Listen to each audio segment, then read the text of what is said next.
আসসালামু আলাইকুম। Web development বাংলাতে আপনাকে স্বাগত। আজকে এইচটিএমএল এর দ্বিতীয় পর্ব। তো এই পর্বতে আমরা প্যারাগ্রাফ সম্পর্কে জানবো যে এইচটিএমএল এর ভিতর কিভাবে প্যারাগ্রাফ ব্যবহার করতে হয়। তো সে বিষয়ে আলোচনা করা হবে। তো এগুলো হচ্ছিল আগের ক্লাস, এগুলো কেটে দিয়ে এগুলো আর দরকার নাই।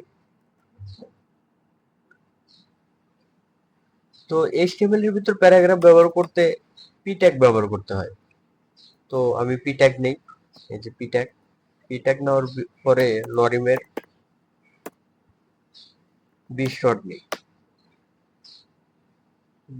এটা যদি এখন লাইভ সার্ভার করে দেখি, দেখেন হ্যাঁ প্যারাগ্রাফ হয়েছে আর কি, ছোট একটা প্যারাগ্রাফ। ও আমি আরো বেশি নিই।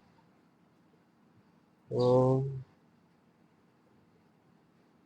এগুলো কেটে দিয়া, না নিচে আরেকটা প্যারাগ্রাফ নেই। প্যারাগ্রাফ লরিমের 1000 ওয়ার্ড নেই।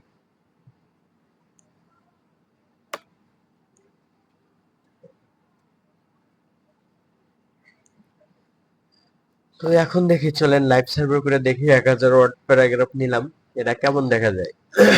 এই দেখেন সবগুলো লেখা একসাথে একসাথে, দেখতে খুব একটা ভালো লাগছে না, না? তো সেই জন্য আমরা বিআর ট্যাগ ব্যবহার করতে পারি। তো আগে এটা কেটে দিই।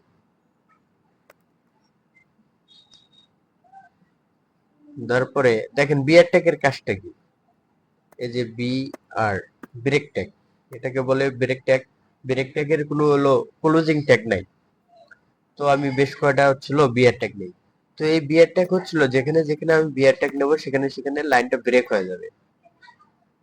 তো আমি বেশ কয়টা ব্রেক ট্যাগ নেই, বিআর ট্যাগ নেই।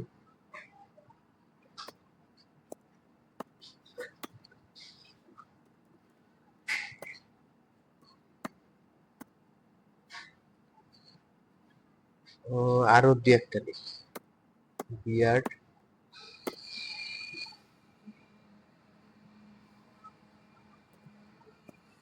আচ্ছা যাক, বোঝানোর জন্য এতটুকুই যথেষ্ট। এখন যদি আবার আমরা লাইভ সার্ভার করি, দেখেন যেখানে যেখানে আমরা বিয়ার ট্যাগ নিয়েছি সেখান থেকে লাইনগুলো ব্রেক হয়ে গেছে। এই যে যেমন এখানে একটা বিয়ার ট্যাগ ছিল, এখানে একটা ব্রেক হয়েছে, এখানে একটা ছিল, এখানে একটা ব্রেক হয়েছে। তো এই বিয়ার ট্যাগ আরো পাশাপাশি দুইটা নেই, তাহলে দুইবার ব্রেক হবে। বিয়ার মানে আপনার যেখানে যেমন প্রয়োজন আপনি ওইখানে সেভাবেই নিতে পারবেন, দুইটা তিনটা চারটা পাঁচটা, এটা কোনো বিষয় না।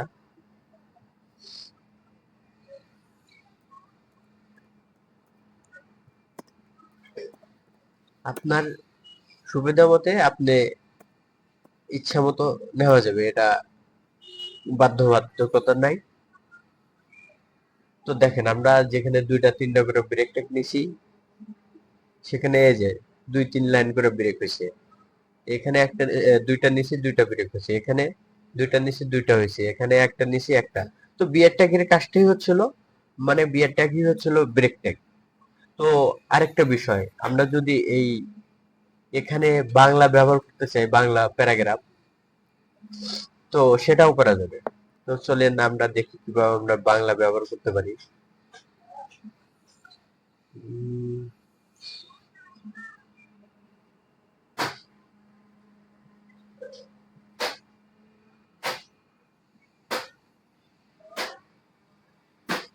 আমি এখান থেকে প্রথম আলোতে যাই, প্রথম আলো থেকে আমি কিছু প্যারাগ্রাফ নেব।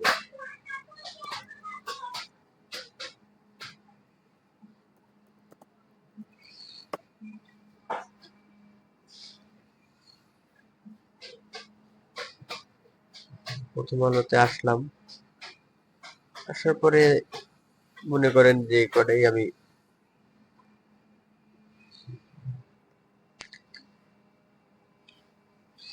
একটা প্রবলেম হয়েছে।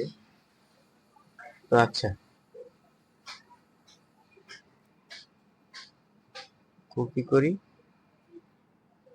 কপি করে আবার কোটে পেস্ট করি। তো দেখেন এখন আমরা যদি এটা লাইভ সার্ভার করে দেখি,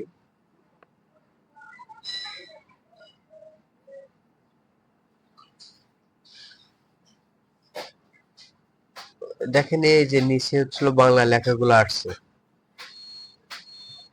তো এখানে বাংলাও ব্যবহার করা যাবে, কোনো সমস্যা নাই। তো এই ছিল আপনার, ও এটা আমি প্যারাগ্রাফ ভাবে নেইনি, এটা প্যারাগ্রাফ ভাবে নিলে একটু সুন্দর হতো।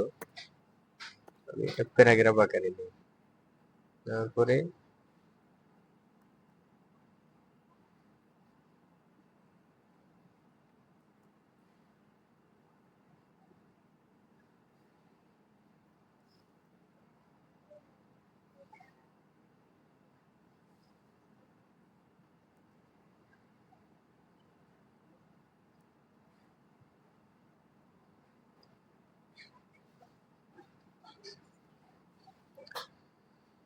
তো এইভাবে বাংলাও ব্যবহার করতে পারবেন, বিয়ের ট্যাগও ব্যবহার করতে পারবেন। আর প্যারাগ্রাফের জন্য অবশ্যই অবশ্যই আপনাকে পি ট্যাগ ব্যবহার করতে হবে।